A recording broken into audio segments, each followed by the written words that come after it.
Most thieves steal for gold, but Lyric's heist was for justice. The night she crept into the Alpha King's vault and took his crown, she sealed her fate in ways she never imagined. Because Dax Ashenheart didn't just want his crown back, he wanted the thief who dared touch it.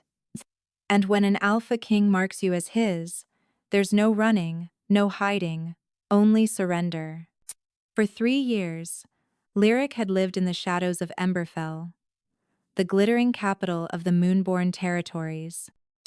By day, she was a nameless face in the crowded market streets, selling herbs and tonics to nobles who never looked twice at her threadbare cloak.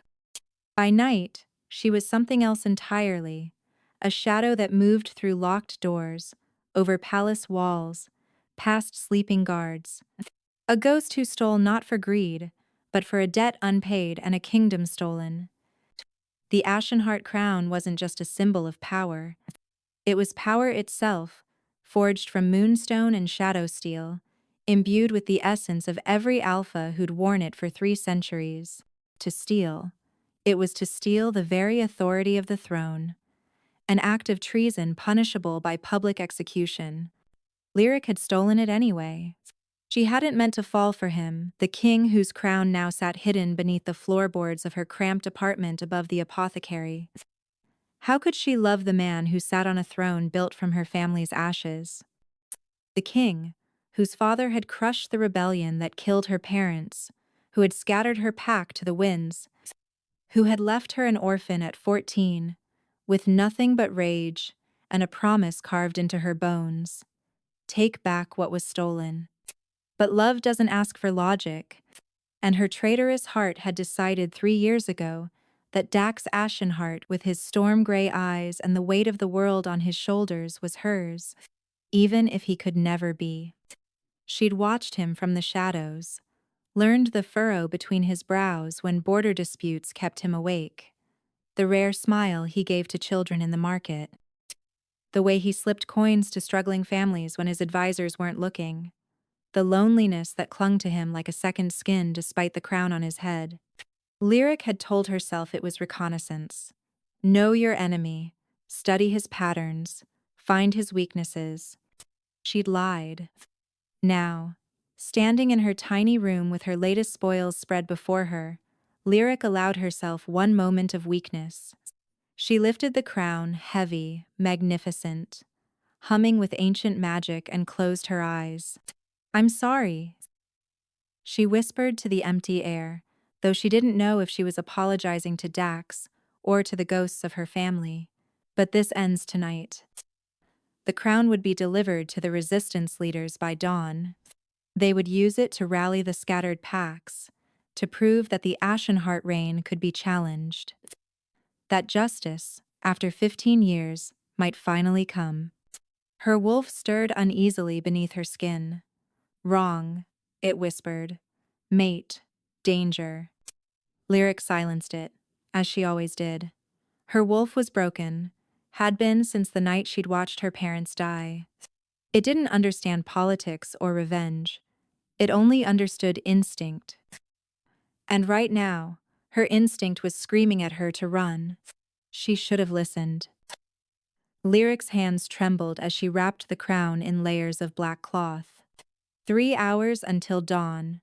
3 hours until her contact from the resistance would meet her at the old mill outside the city walls. 3 hours until she could finally leave Emberfell and never look back.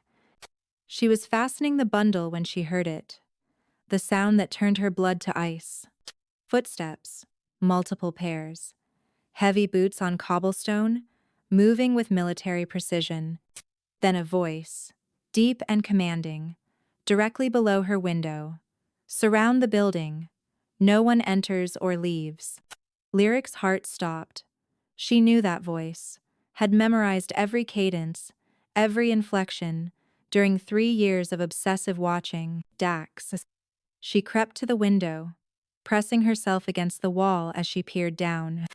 The narrow street was flooded with royal guards, their silver armor gleaming in the lamplight. And there, at the center of them all, stood the Alpha King himself. He'd shed his formal regalia for practical hunting leathers, but his presence was no less commanding. Storm gray eyes scanned the building with predatory focus, his jaw set with grim determination. Even from this distance, Lyric could feel the weight of his alpha aura pressing against her senses. "Your Majesty," Captain Vex said, approaching with a scroll. "The tracking spell confirms it. The crown's signature emanates from the third floor." Dax's eyes lifted, and for one heart-stopping moment, Lyric could have sworn he looked directly at her hiding spot. "How did they find me so fast?" she thought frantically. The crown had anti-tracking wards woven into its very metal. She'd been assured the wards. Of course, the Ashenheart crown didn't just accept wards, it remembered them. Every touch, every attempt to conceal it, only made it call louder to its rightful bearer. She'd been broadcasting her location since the moment she'd touched it. "Search every room," Dax ordered. "The thief is still inside. I can feel it." Lyric's mind raced. She couldn't go down, guards blocked every exit. She couldn't stay, they'd find her within minutes. The window was 4 stories up, with nothing but hard stone below. Her eyes fell on the crown. She could throw it down to them, claim she'd found it, play ignorant, but they'd still question her, and her face was too well known in certain circles. Someone would recognize her eventually. Someone would remember the Silverpaw pack and put the pieces together. No. If she was going down, she'd go down fighting. Or running. Lyric grabbed the crown, shoved it into her leather satchel, and moved to the window. The adjacent building was 8 feet away. A jump she'd made dozens of times before, but never with guards watching. Never with an Alpha King's full attention focused on this very street. The door to her apartment burst open just as she climbed onto the windowsill. "There," someone shouted. Lyric didn't look back. She leaped. Minen. For one weightless moment, she flew through the night air, the city sprawling beneath her, freedom just 8 feet away. Then strong hands caught her mid-jump, yanking her backward with supernatural strength. She slammed into a solid chest, an arm banding around her waist like an iron shackle. "Gotcha!" a deep voice rumbled against her ear. Lyric twisted, looked up, and her world tilted. Dax Ashenheart had caught her himself. Had moved with alpha speed to intercept her jump, scaling the wall in seconds to reach her window. And now, pressed against him, trapped in his arms, she finally understood what her wolf had been trying to tell her all along. His pupils dilated, his grip tightened, and something primal and possessive flashed through those storm-gray eyes. "You," he breathed, and it wasn't a question, it was a revelation. They dragged Lyric to the palace in chains. Not ordinary chains. These were forged from the same shadow steel as the crown, designed to suppress shifter strength and prevent transformation. They burned against her wrists like frozen fire. Dax had said nothing during the journey, hadn't even looked at her, but she'd felt his gaze like a physical weight, burning into her back as his guards hauled her through the pre-dawn streets. Now she stood in the throne room, surrounded by guards, while the royal court assembled. Word had spread fast. The crown thief had been captured. Nobles in silk robes and sleep-tousled hair filled the galleries, eager to witness justice. The throne sat empty, its cushioned seat mocking in its vacancy. Without the crown, Dax couldn't formally hold court. A nice irony, Lyric thought bitterly. "Bring her forward," came Dax's voice from behind her. She was pushed to the center of the room, forced to her knees on cold marble. Only then did she look up. Dax stood before his throne, not sitting because he couldn't, not without the crown. His jaw was tight, eyes hard. The man who'd shown kindness to children and slipped coins to the poor was gone. This was the Alpha King, and she had committed the ultimate transgression. "Your name," he demanded. Lyric lifted her chin. "Does it matter?" "It matters to me." Something in his tone made her pause. Not anger. Something else. Something that made her wolf whine and press against her ribs. "Lyric," she said finally. "Lyric Silverpaw." A murmur rippled through the court. The name Silverpaw carried weight, even 15 years after the rebellion. "Silverpaw," Dax repeated, his expression unreadable. "The pack that your father slaughtered," Lyric finished. "Yes, that one." Before Dax could respond, the massive doors opened again. A woman entered, and the temperature in the room seemed to drop.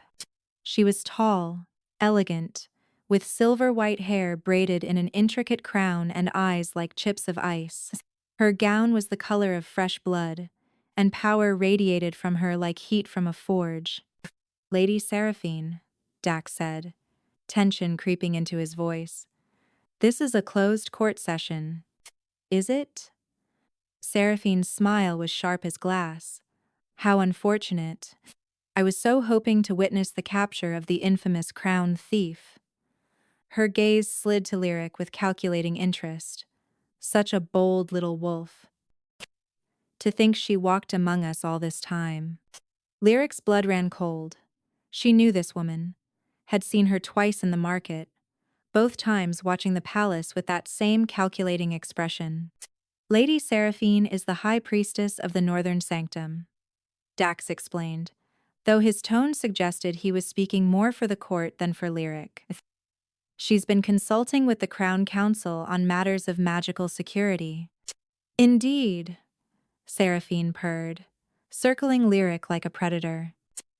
"And it seems my concerns were well-founded.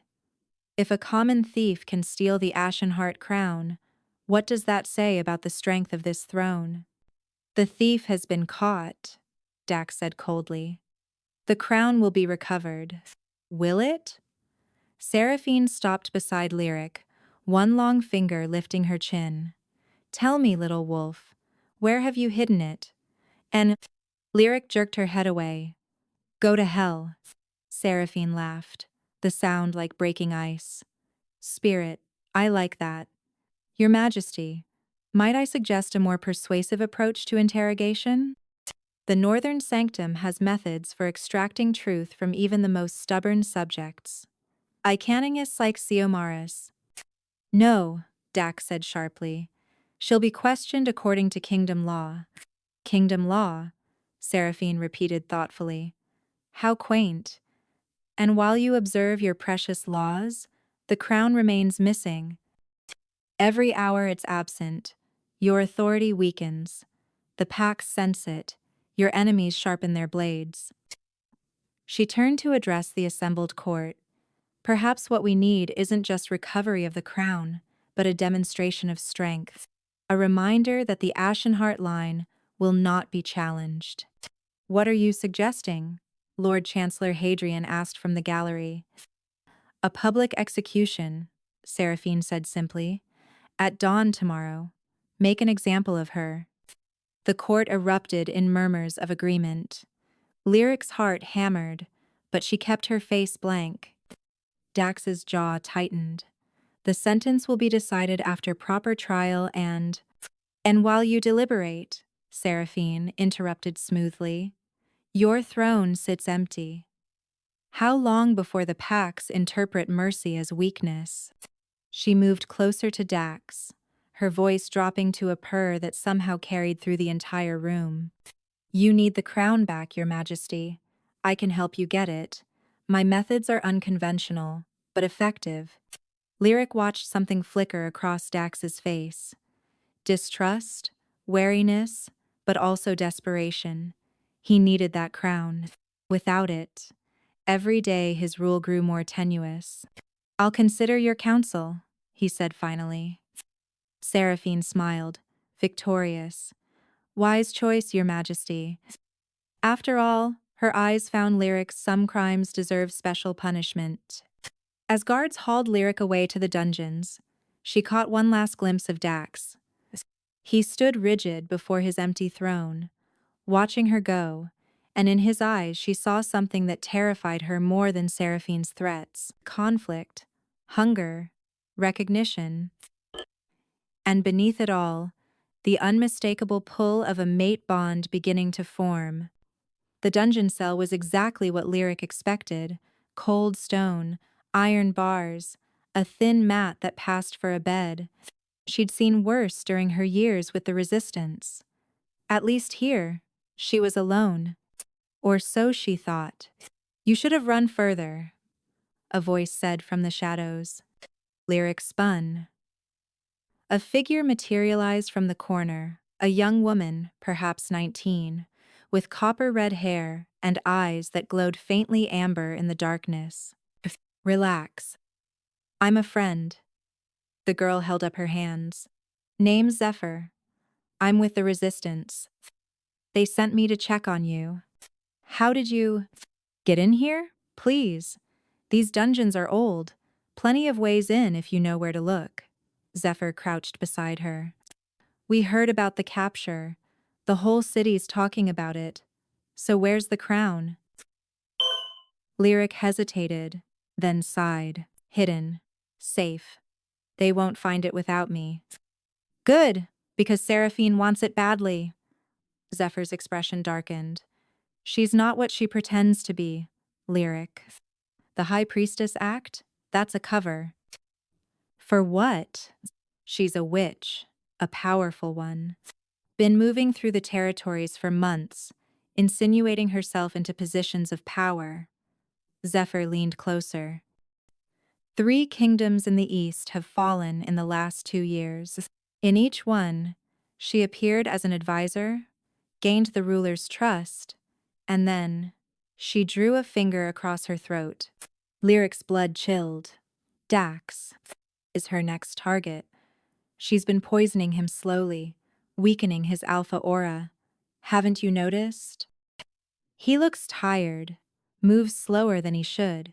That's not stress. That's dark magic. Why tell me this? Because you're the only one who can stop her. Zephyr grabbed her shoulders. The mate bond, Lyric. We all felt it when he caught you. You're his true mate. That's impossible. I'm the daughter of rebels? So what? The bond doesn't care about politics. Zephyr's voice grew urgent. If you complete the bond, his strength will return. He'll be protected from her magic. But you have to act fast. If she's planning something big, and it involves your execution. Lyric shook her head. Even if what you're saying is true, he'd never accept me. I stole his crown. I'm everything he should hate. Maybe. But I saw how he looked at you in that throne room. Zephyr stood. The question is, are you brave enough to bet everything on that look? She vanished back into the shadows, leaving Lyric alone with her thoughts. For the first time in 15 years, Lyric let herself remember that night. Really remember it. She'd been 13, celebrating the Harvest Festival with her pack. The Silverpaws had been powerful once, led by her father, Alpha Ronin. They'd opposed King Aldrich Ashenheart's expansion into their territories, refused to bend the knee. The attack came at midnight. Royal guards and mercenaries, armed with silver and fire. Her father had tried to negotiate, but Aldrich wanted submission, not diplomacy. Lyric remembered hiding in the root cellar with her younger brother, Cassian, remembered the screams, the scent of smoke and blood, her mother's final howl as she died protecting the pack. When dawn came, the Silverpaw territory was ash. Her father dead, her mother dead, 37 pack members slaughtered. And Cassian. Her hands clenched. Cassian had survived. 8 years old, terrified, traumatized. They'd fled together, lived in the woods for months before the Resistance found them. But Cassian had never recovered. The trauma broke something inside him. 5 years ago, he'd shifted into his wolf form and never shifted back. Now he ran wild in the Thornwood forest, more beast than boy, and Lyric hadn't been able to reach him in over a year. That's why she'd stolen the crown. Not just for revenge, for leverage. The Resistance had promised her that with the crown, they could force Dax to issue pardons, to restore the scattered packs, to give her the resources to find healers who might bring Cassian back. It had been a beautiful plan. Now she was in a cell, the crown hidden, facing execution, and somehow bound by fate to the son of the man who'd destroyed her life. The universe has a sick sense of humor, she muttered. But Zephyr's words echoed in her mind. He looked at you. And despite everything, the chains, the cell, the death sentence, Lyric couldn't forget that moment in the throne room when their eyes had met, and she'd seen not just recognition, but hunger. The mate bond was real, which meant she had a choice to make: die for her revenge, or live for something she'd never let herself want. Her wolf stirred, finally quiet, after years of restless agony. Choose him, it whispered. Choose us. Lyric didn't have to wait long for her answer. 2 hours before dawn, footsteps echoed down the dungeon corridor. Not the heavy tread of guards, but something lighter, more deliberate. Seraphine appeared at the bars, her blood-red gown replaced by practical black robes. In her hands, she carried a silver goblet that steamed with something that smelled like rotted flowers and bitter almonds. Awake, little wolf? Good. She smiled. We have much to discuss. I have nothing to say to you. Power and Dadav says. Oh, I think you do. Seraphine produced a key. Where had she gotten that? And unlocked the cell door. 2 guards followed her in, grabbing Lyric's arms before she could react. The king refused my suggestion of enhanced interrogation, Seraphine said conversationally, circling Lyric. Too noble, too constrained by his precious laws. But what Dax doesn't know won't hurt him. Yet, she held up the goblet. This is a truth serum of my own design, rather more potent than the legal version. You'll tell me where the crown is, and then, her smile widened, you'll die from the unfortunate side effect. So tragic. The thief expired before revealing the crown's location. Lyric struggled, but the guard's grips were iron. Dax will know you did this. Will he? I'll make sure to comfort him in his grief. Power. The poor king, so weakened by the crown's absence, so vulnerable to suggestion. Seraphine's eyes gleamed. Power. By the time he realizes what's happening, it will be far too late. She brought the goblet to Lyric's lips. The liquid burned her mouth, forcing its way down her throat. Lyric choked, tasted blood, felt her vision blur. Now, Seraphine purred. Where is the crown? The words tried to claw their way out of Lyric's throat. She bit her tongue, tasted more blood, fought against the compulsion with every ounce of will. Her voice cracked. Yes? Seraphine leaned closer. The goblet, Lyric gasped, is poisoned. She twisted suddenly, slamming her head into the nearest guard's nose. He released her with a curse.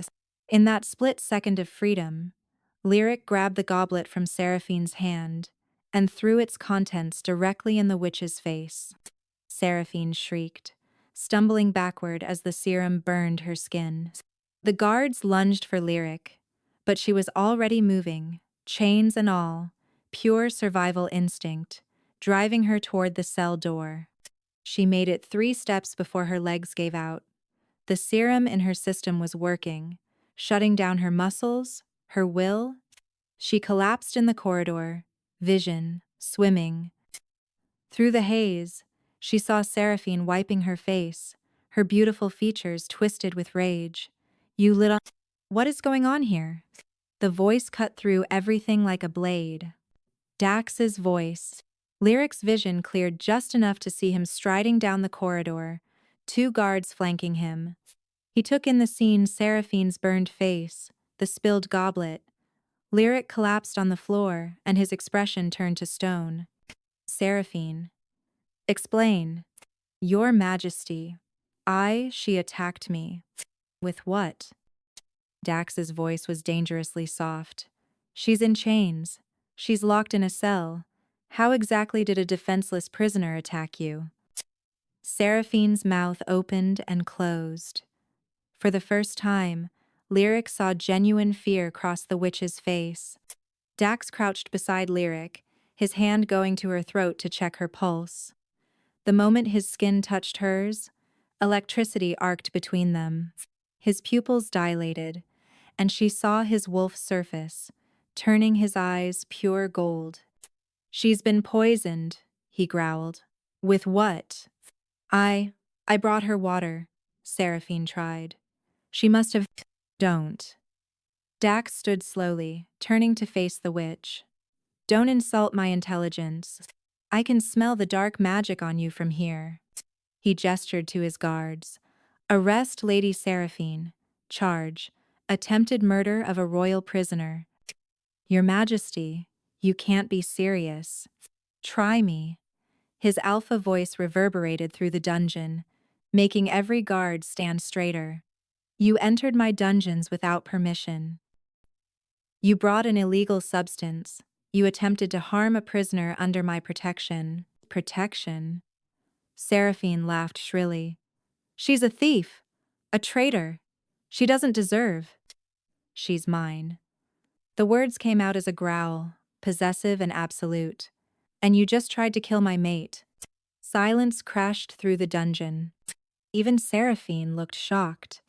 Dax didn't wait for her response. He bent and lifted Lyric into his arms, cradling her against his chest despite her chains. The shadow steel burned him. She could smell his skin scorching, but he didn't flinch. Call the healers, he ordered, and someone tell me what was in that serum.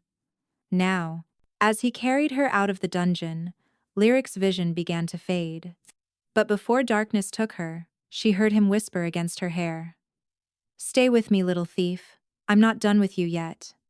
And despite everything, the poison, the pain, the impossibility of it all, Lyric's wolf purred in contentment. Mate, it whispered. Ours. For once, Lyric didn't disagree. Lyric woke to silk sheets and morning light. For a confused moment, she thought she'd died and somehow ended up in the afterlife. Then pain lanced through her body, and she knew she was very much alive. Don't move. Dax's voice came from beside the bed. The healers said the poison will work through your system, but you need rest. She turned her head slowly, because even that hurt, and found him sitting in a chair pulled close to the bed. He looked exhausted. Dark circles under his eyes, his hair disheveled, like he'd been there all night. Where? My private chambers? He said. The healers couldn't treat you properly in the dungeons, and I wasn't about to leave you there after what happened. Lyric tried to process this. She was in the Alpha King's bed, in his rooms, with him watching over her like. The crown, she said suddenly, trying to sit up. You can't seriously think I'll tell you where it is just because you. I don't care about the crown. His voice was flat, exhausted. Right now, I care about keeping you alive. That stopped her. She stared at him, trying to read the expression in those storm-gray eyes. Why? You know why. He leaned forward, elbows on his knees. I felt it the moment I caught you. The bond. You're my mate, Lyric. That's impossible. It. He held out his hand, palm up. Touch me. Tell me you don't feel it. She shouldn't. Every instinct screamed at her to refuse, but her hand moved of its own accord, placing her palm against his. Power? The world ignited. Power surged between them, hot and electric. and undeniable. Lyric gasped, her wolf surging to the surface with a joy she'd never felt. Dax's eyes flashed gold, his canines lengthening as his wolf responded in kind. For one perfect moment, they were simply two wolves recognizing their mate, politics and crowns and revenge forgotten. Then Lyric jerked her hand back, the loss of contact almost painful. "This doesn't change anything," she said, but her voice shook. "Your father killed my family. You sit on a throne built from their ashes. I know." Dax's voice was rough. "I know what my father did. I've spent 5 years trying to undo his damage, trying to make peace with the scattered packs. But some wounds don't heal, do they?" He stood, moving to the window. "I was 19 when he died. I inherited a kingdom fractured by war, packs that hated us, territories in rebellion. Every day has been a battle just to hold things together. That's not my problem. Isn't it?" He turned back to her. "You want revenge, Lyric. I understand that. But where does it end? You take the crown, the kingdom falls into chaos, and more people die, more families destroyed. Is that what your parents would have wanted?" Lyric's hands clenched in the silk sheets. "Don't you dare— I'm not defending what happened," Dax interrupted. "I'm saying I'm trying to be better, to build something different. And I need—" He stopped, jaw tightening. "I need you. You need the crown. I need my mate." The intensity in his voice made her breath catch. "The crown is metal and magic. You are everything." For 3 days, Dax kept her in his chambers. Official word spread that the prisoner required medical isolation. The truth was more complicated. Lyric was healing, yes, but Dax seemed unable to leave her alone for more than an hour at a time. He brought her meals himself, refused to let servants enter, sat with her while she ate. They talked about everything and nothing. He told her about the weight of the crown, the impossible choices of kingship. She told him about life in the resistance, the families she'd helped reunite. Neither mentioned the stolen crown. Or Seraphine, who'd been confined to quarters pending investigation. On the 3rd night, as Lyric sat by the fire wrapped in borrowed robes, Dax brought her something unexpected. A tattered book, its pages yellow with age. "What's this?" "Your father's journal," Dax said quietly. "I found it among my father's things after he died.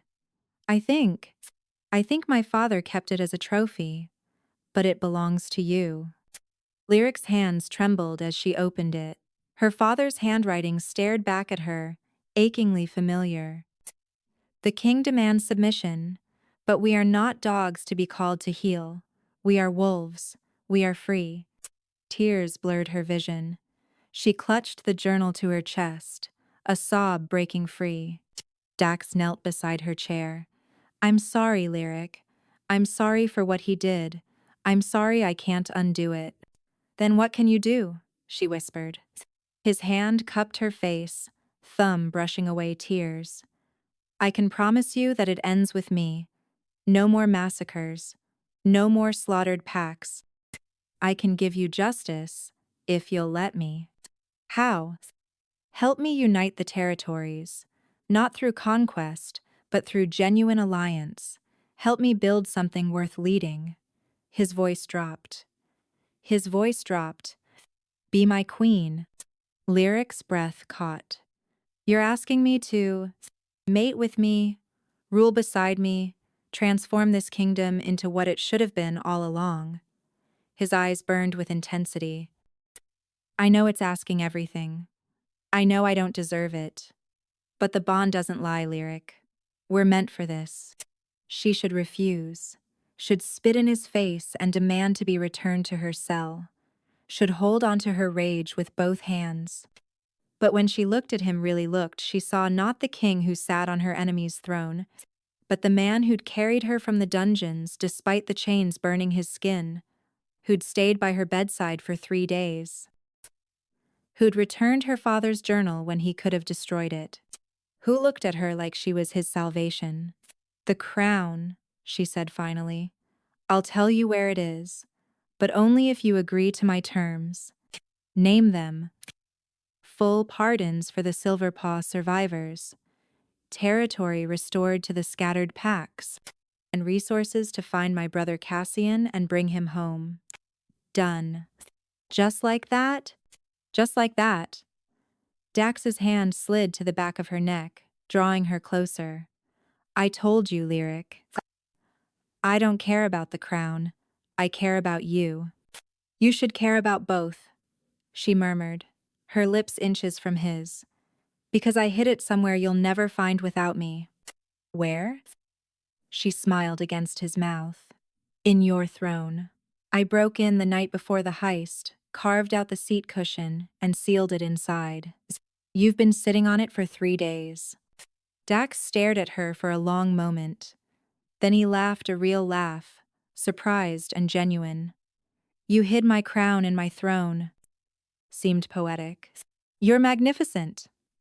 He closed the distance between them, capturing her mouth in a kiss that ignited every nerve. The mate bond sang between them, pleasure and power intertwining, until Lyric couldn't tell where she ended and he began.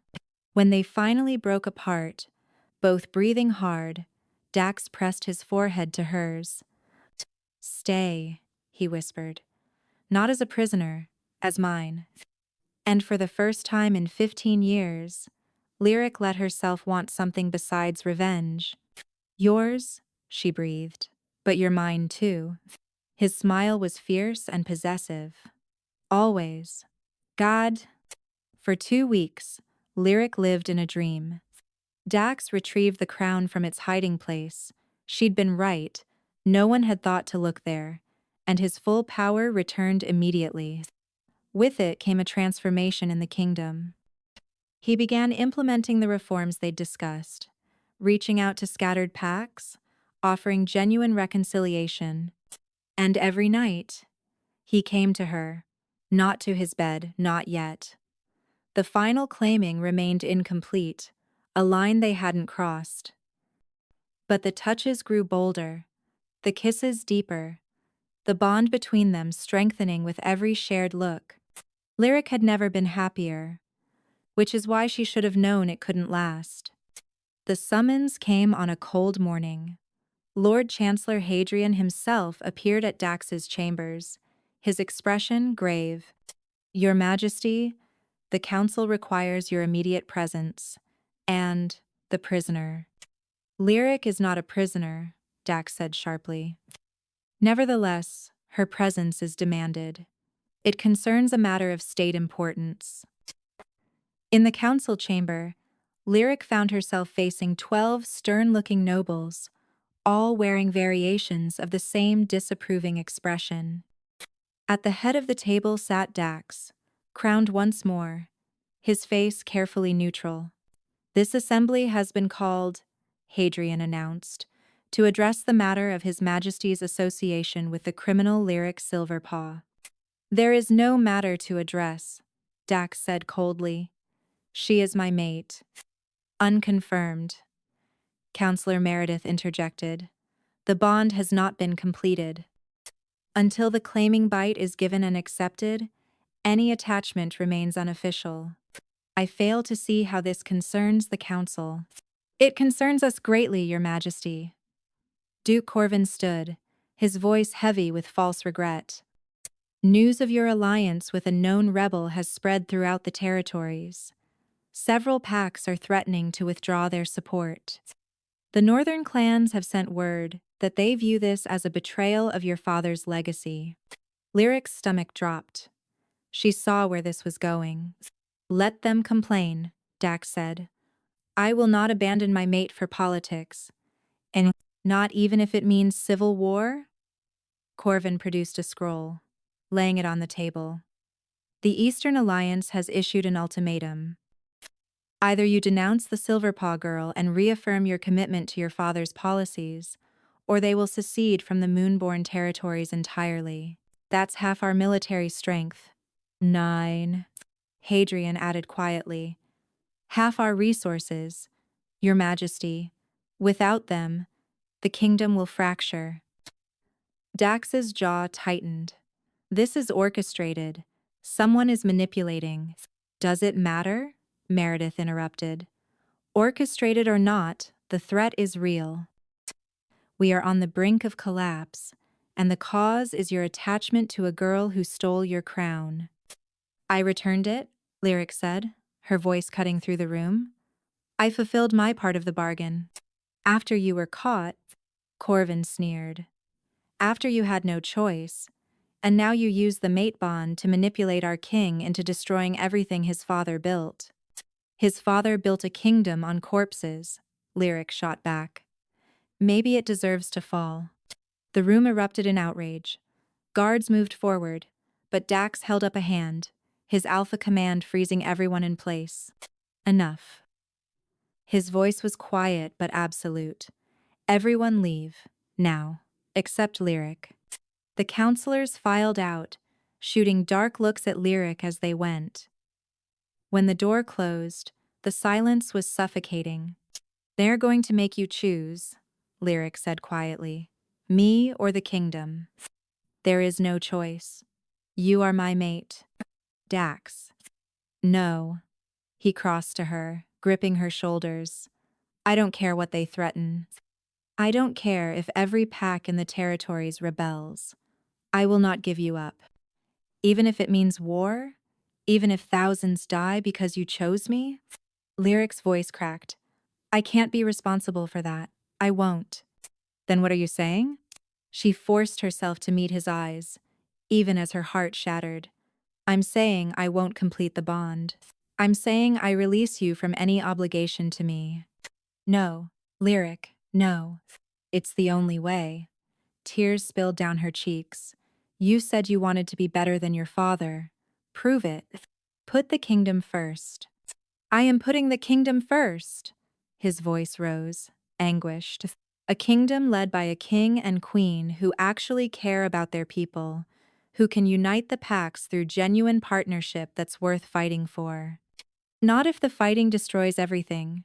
She stepped back, breaking contact. I'm the daughter of rebels, Dax. That's all I'll ever be to them.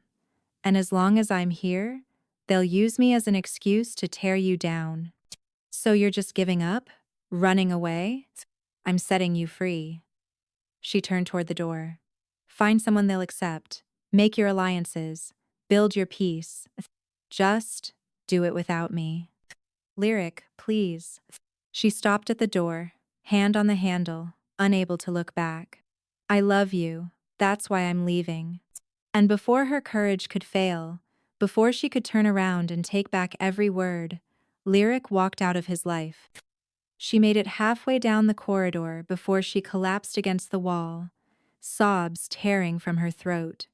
Her wolf howled in agony, the incomplete mate bond screaming at her to return, to claim, to complete what they'd started. But Lyric had learned long ago that love sometimes meant sacrifice, even if that sacrifice was her own happiness. 3 weeks passed in a blur of gray misery.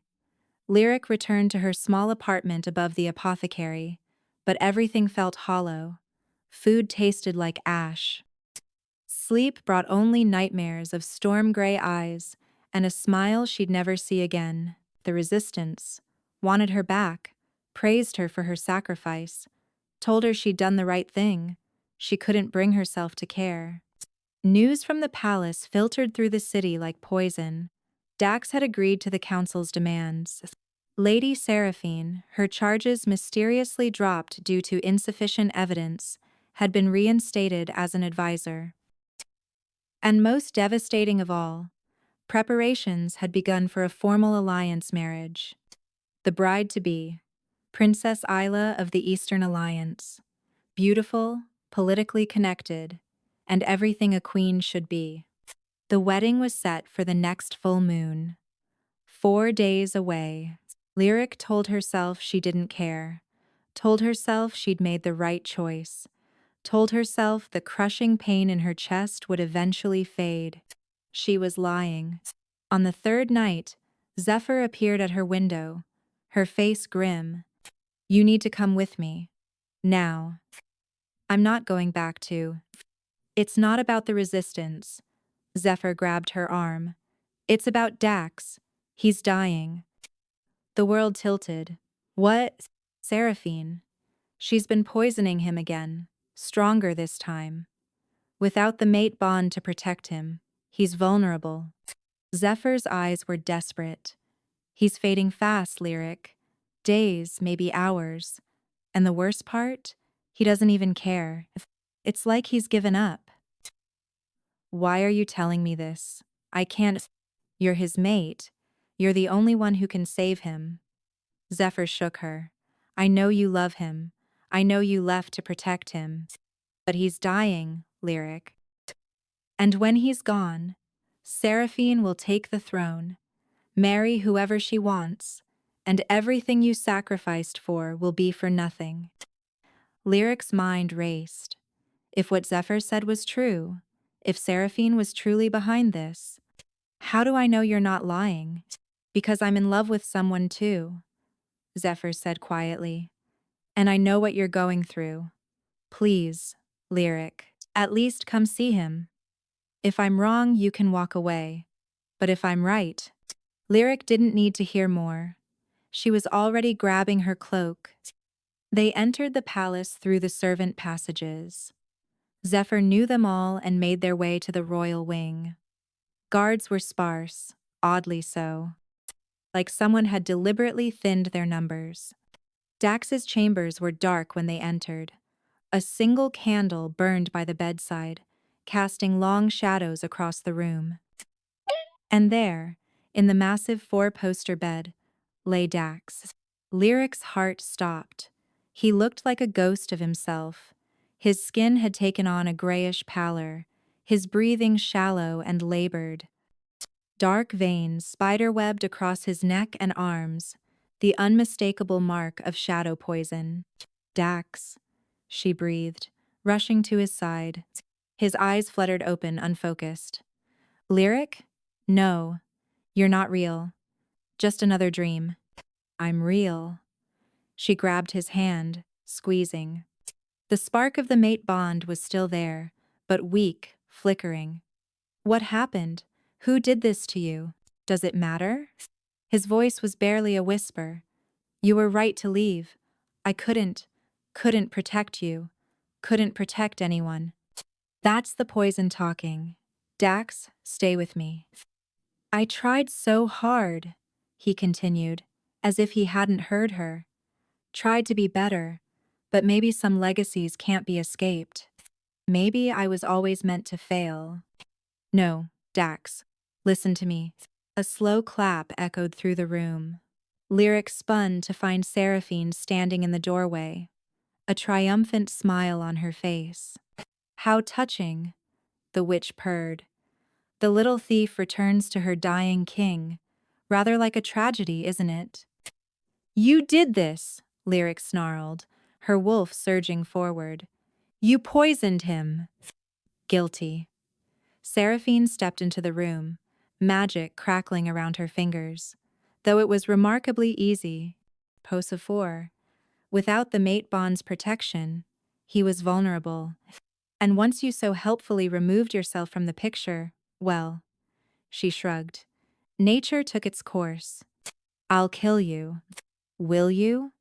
Seraphine's smile widened. "I think not.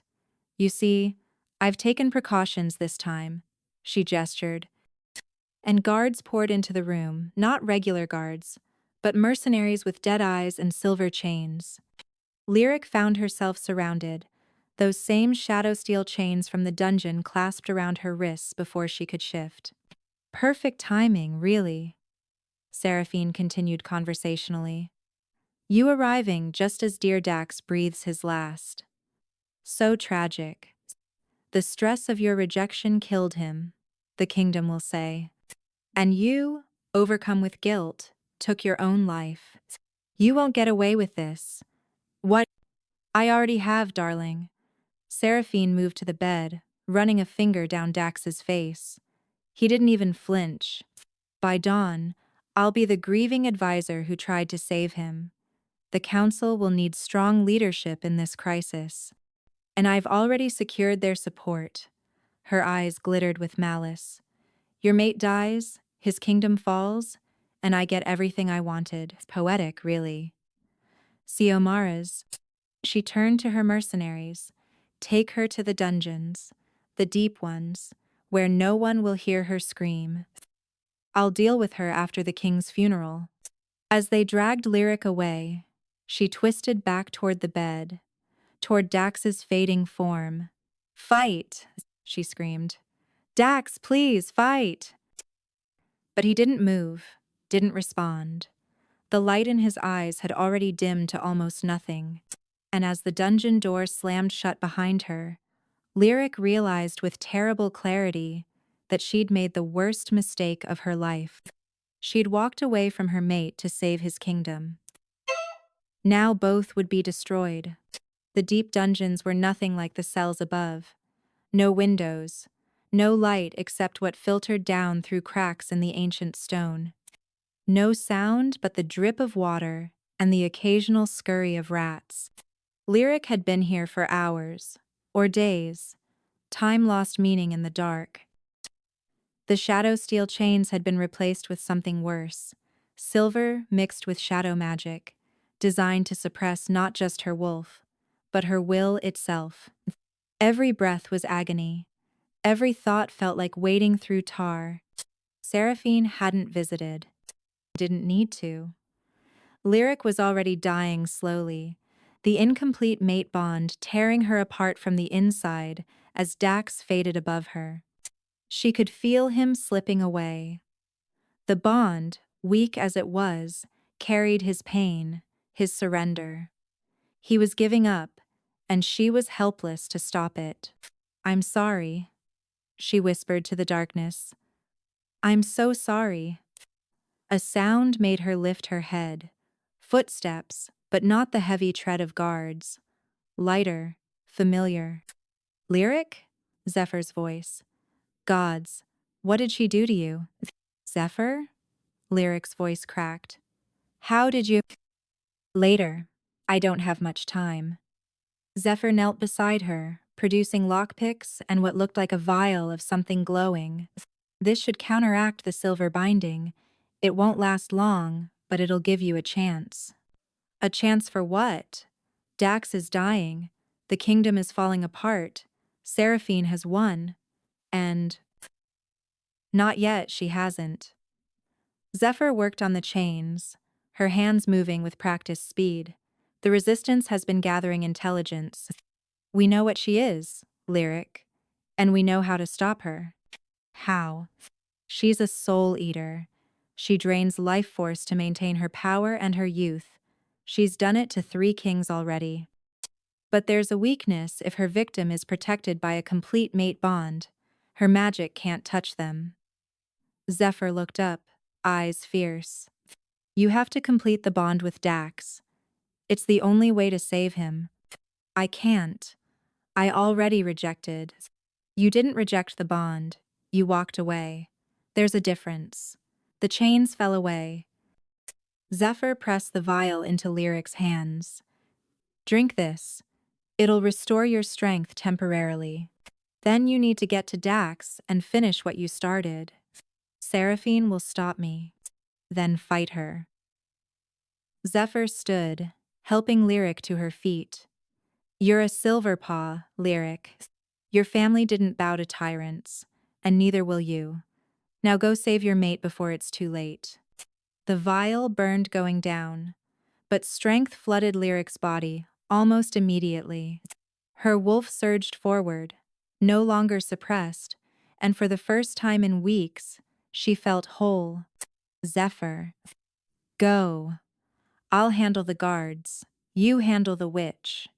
Lyric didn't waste time arguing. She shifted mid-stride, her wolf form tearing free with a joy she'd forgotten.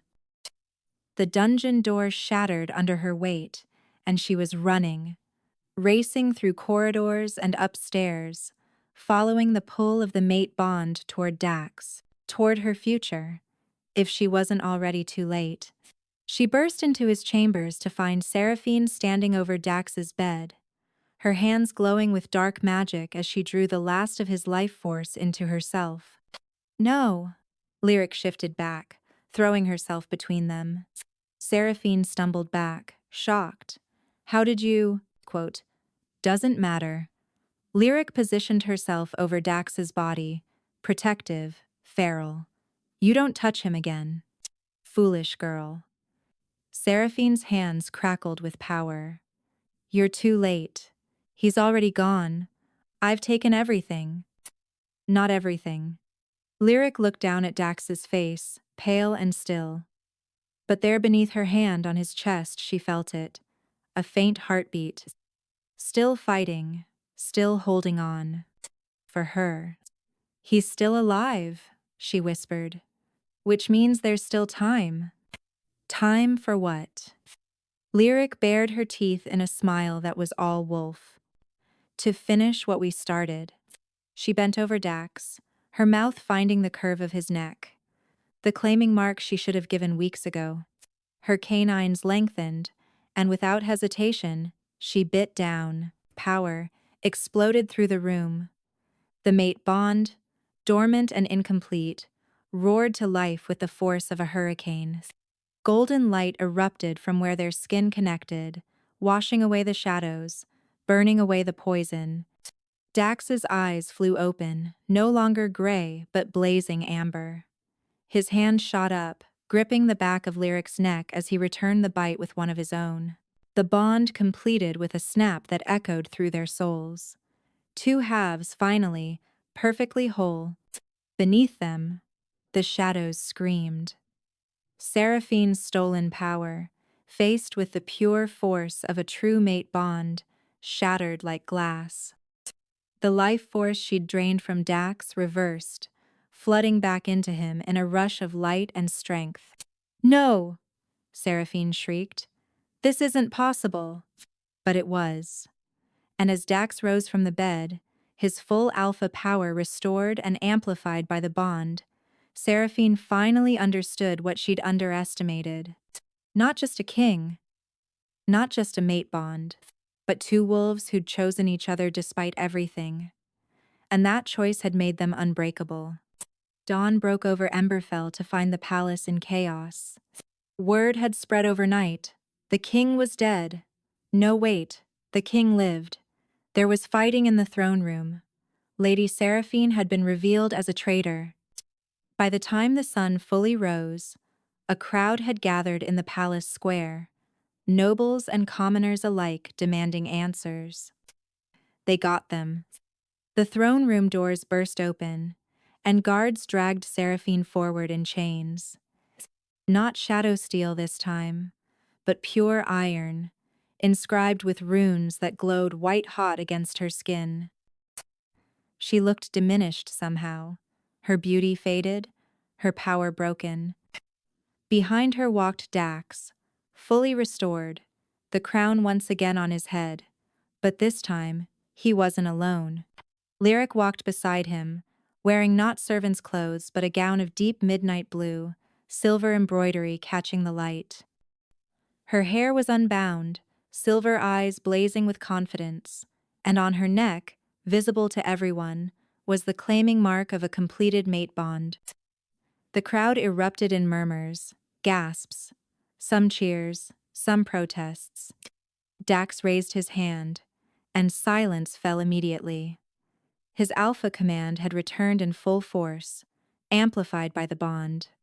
People of Emberfell, he began, his voice carrying across the square.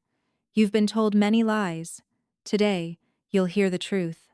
He gestured to Seraphine. This woman has been poisoning me for months, weakening me, attempting to seize my throne. She is not a priestess. She's a soul eater who has murdered 3 kings before me. More gasps. The crowd pressed forward, eager to see the witch who'd infiltrated their kingdom. She would have succeeded, Dax continued, if not for my mate. He turned to Lyric, and the tenderness in his expression was unmistakable. Lyric Silverpaw, daughter of Alpha Ronin, saved my life. Not once, but 3 times. She is a thief, yes, power pawn. But she stole only to protect her family, to fight against injustice. He addressed the crowd again. My father committed terrible crimes in the name of peace. He slaughtered the Silverpaw Pack for refusing to submit. He created the very rebellion he claimed to fight against. His voice hardened. I will not repeat his mistakes. Starting today, all packs will be offered genuine alliance, not forced submission. All surviving Silverpaws will receive full pardons and restored territories. Your Majesty, Duke Corvin interrupted from the noble gallery. This is madness. The Eastern Alliance will never accept the Eastern Alliance. Lyric cut in, her voice clear and strong, was being manipulated by Seraphine's agents. I have proof. She held up documents evidence Zephyr and the Resistance had gathered.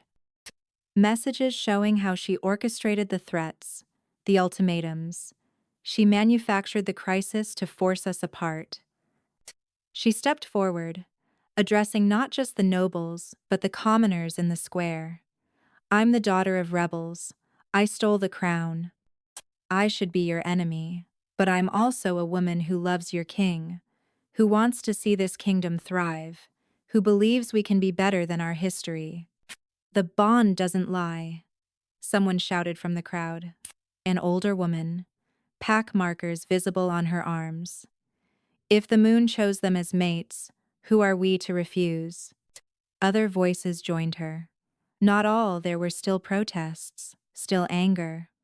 But enough voices rose in support to create a swell of acceptance. Dax raised his hand again. I know this is unprecedented. I know many of you have concerns, but I'm asking you to trust me, to trust us. He took Lyric's hand, their fingers intertwining. Give us a chance to prove that love can be stronger than hate, that forgiveness can build what vengeance only destroys. From the shadows of the noble gallery, a figure emerged.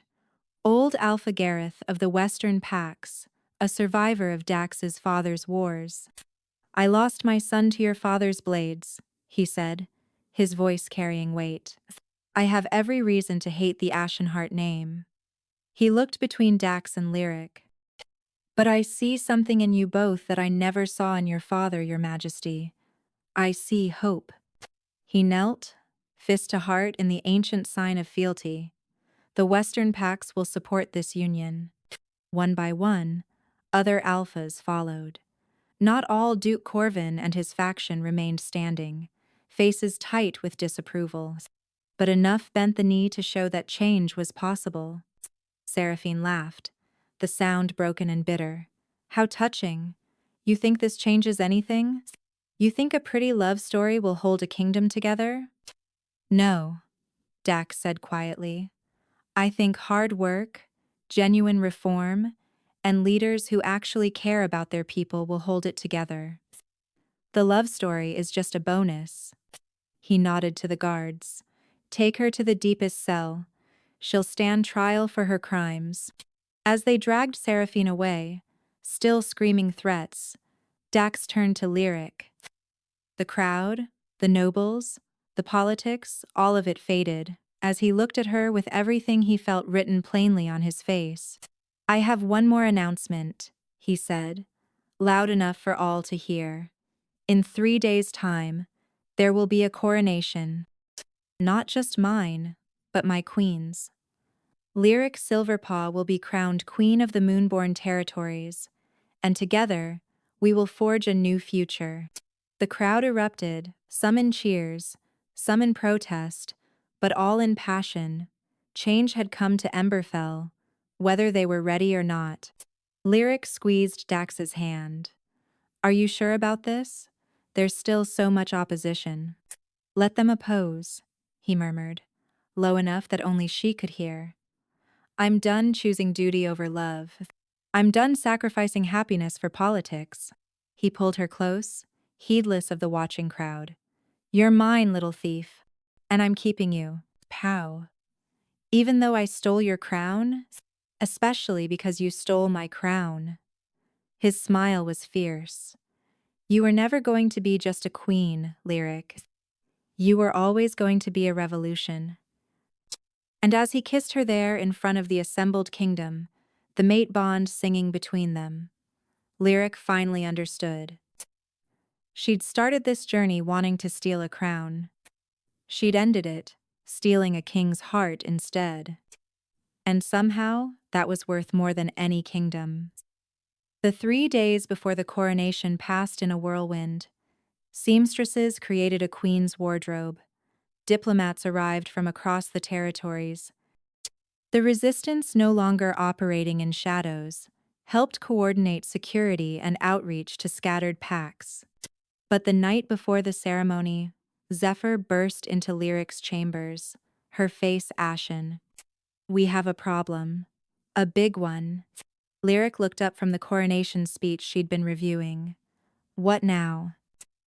Seraphine escaped. The words hit like a physical blow. How is that possible? She was in the deepest cell. She had help.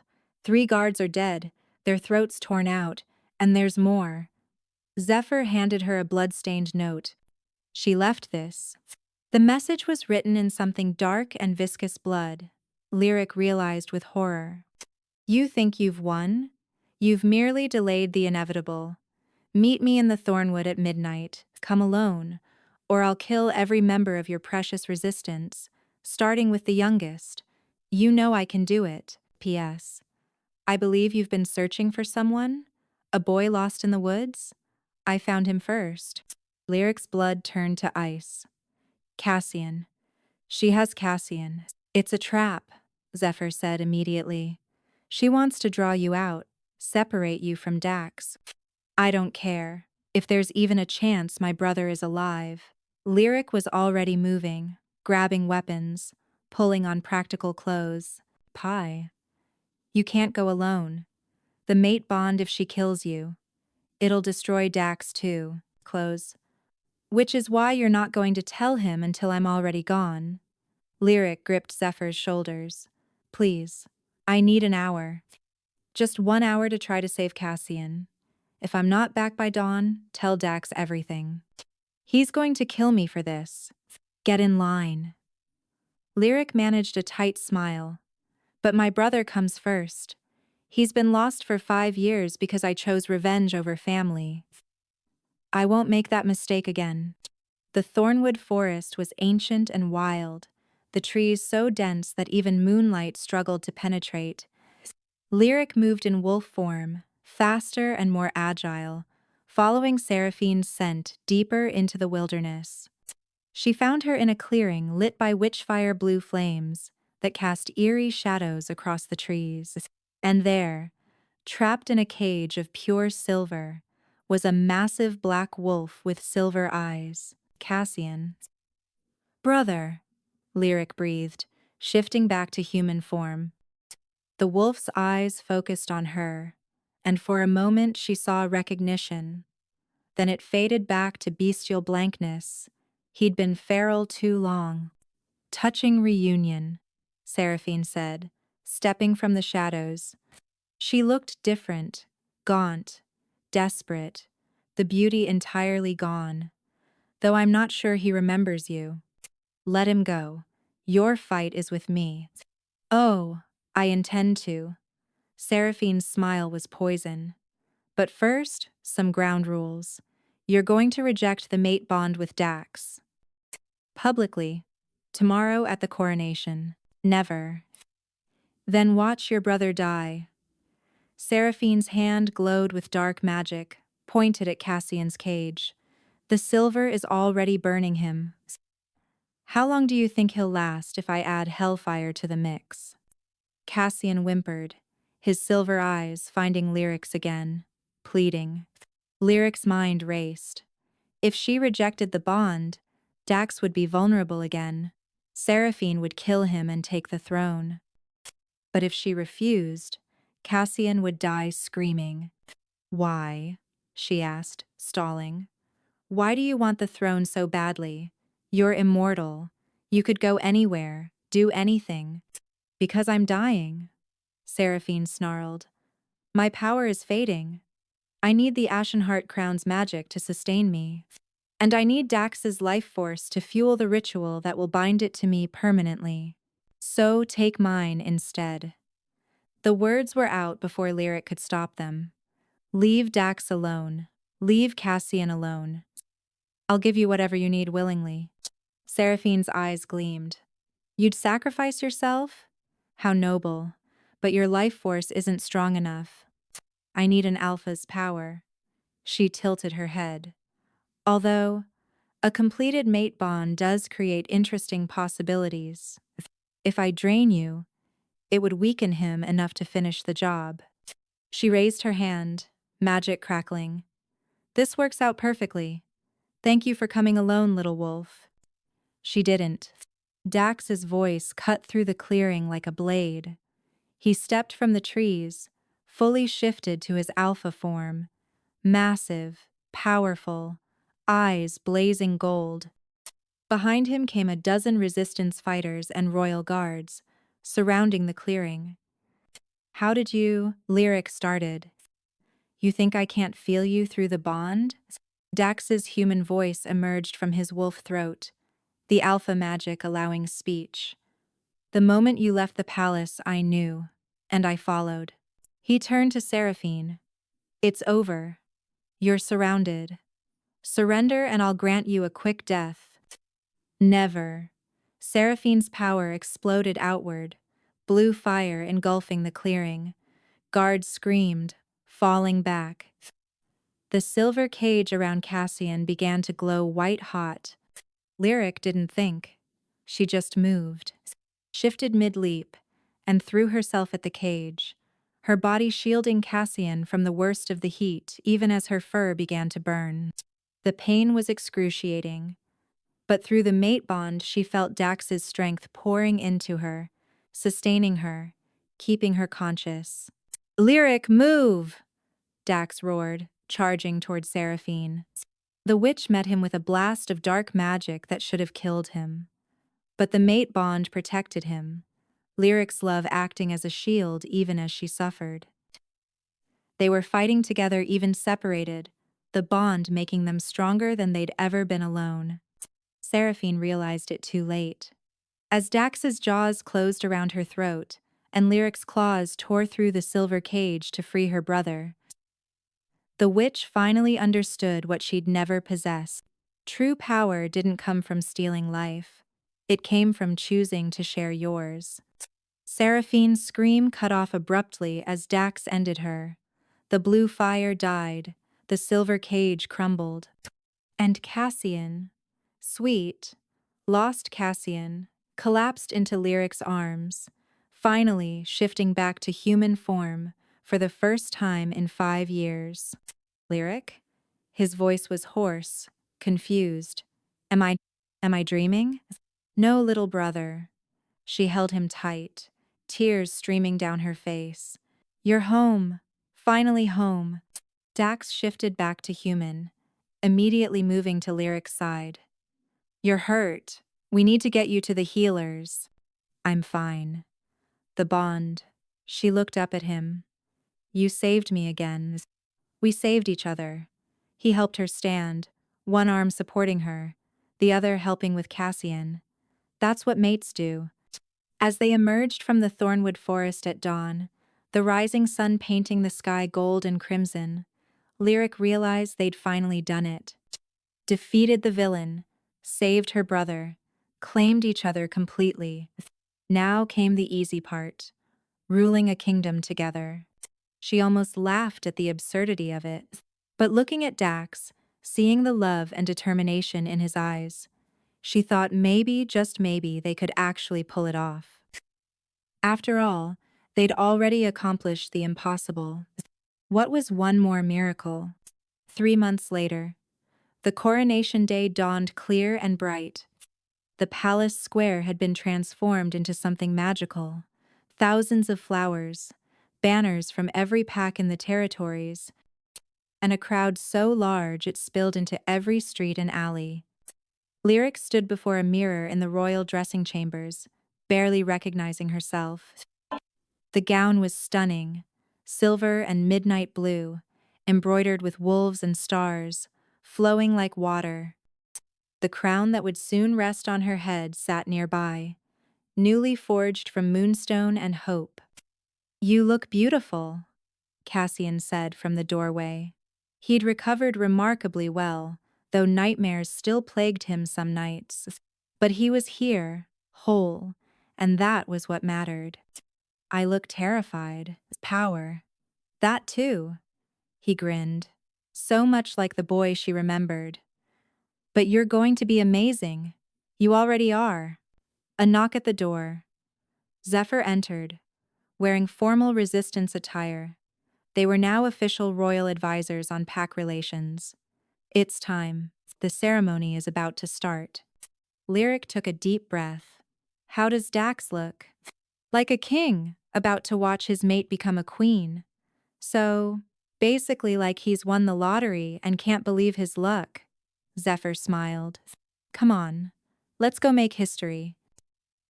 The ceremony was held in the ancient Heart Grove, where the first alphas had been crowned centuries ago. Trees formed a natural cathedral, their branches woven together overhead. Every pack alpha stood in attendance, some still skeptical, others openly supportive. Dax stood at the altar in full royal regalia, the Ashenheart crown on his head. When Lyric entered, his face transformed pure joy and love and possessive pride. The High Priestess, a real one this time, carefully vetted, conducted the ceremony. Lyric knelt and felt the weight of the crown settle on her head. It was heavy, but not as heavy as the chains she'd once worn. "Rise, Queen Lyric of House Silverpaw," the priestess intoned, "united with House Ashenheart through the sacred mate bond." Lyric stood, turning to face the assembled crowd. For a moment, fear threatened to overwhelm her. She was a thief, a rebel, an orphan who'd lived in the shadows. Then Dax took her hand, their fingers intertwining, and the mate bond hummed with certainty. She wasn't any of those things anymore. Or rather, she was all of them, and more. And that was exactly who this kingdom needed. "People of the moonborn territories," she said, her voice carrying through the grove, "I stand before you not to erase the past, but to build a better future. My family suffered under unjust rule. Many of yours did too. That ends now." She looked at the various alphas. "We will rule not through fear, but through partnership, not through conquest, but through genuine alliance. And anyone who harms a pack under our protection will answer to both of us." Dax squeezed her hand. "Together," he added, "we will forge a kingdom worthy of all who dwell within it. Not perfect, we're not naive, but better, always better." The cheers started slowly, then built to a roar. Not everyone was convinced. Change never came easy, but it was a start. That evening, they held a feast that lasted until dawn. Packs that hadn't spoken in decades shared tables. Old grudges began, tentatively, to heal. Cassian laughed with other young wolves, finally finding his place. Late in the night, Dax stole Lyric away to the palace gardens, to the same spot where she'd once planned her heists in secret, where he'd walked searching for peace. "Have I told you today that you're magnificent?" he murmured, pulling her close. "Only 6 times. You're slipping, Your Majesty. Then let me make it 7. You're magnificent, my queen. My mate. My little thief who stole so much more than a crown." Lyric leaned into him, feeling the mate bond settle into something warm and permanent. "I never meant to fall in love with you. I know. You were supposed to hate me, take your revenge, and disappear." He kissed her forehead. "Thank the moon, you're terrible at following plans, powers. says the king who fell in love with a criminal. Paz. Best decision I ever made. They stood there in the moonlight, two wolves who'd found each other against all odds. Above them, the stars blazed, brilliant and eternal. Do you think it'll work? Lyric asked quietly. This dream of ours? A kingdom united not by force, but by choice? I think, Dax said, turning her to face him, that we've already done the impossible. We survived assassins, broke curses, defeated a soul-eating witch, and convinced a room full of stubborn alphas to give peace a chance. He smiled. Compared to all that, ruling a kingdom together should be easy. You're an optimist. I'm a realist who happens to be mated to a revolution. He kissed her then, deep and claiming, the bond flaring between them. And together, my love, we're unstoppable. Lyric kissed him back, pouring everything into it, her love, her trust, her commitment to this impossible future they were building. She'd started this journey stealing a crown to free her family. She'd ended it wearing a crown to protect everyone's family. And somehow, in the space between theft and sovereignty, she'd found something she never knew she needed. Home, purpose, love. Not despite who she was, but because of it. The girl who'd lived in shadows had become a queen who walked in light, and the king who'd been slowly dying had found life in her arms. Their story wasn't a fairy tale, too much blood, too many scars for that. But it was theirs, flawed, fierce, and wholly true. And in the end, that was the only magic that mattered. Thank you so much for listening. I hope you enjoyed the story. With love, Ella.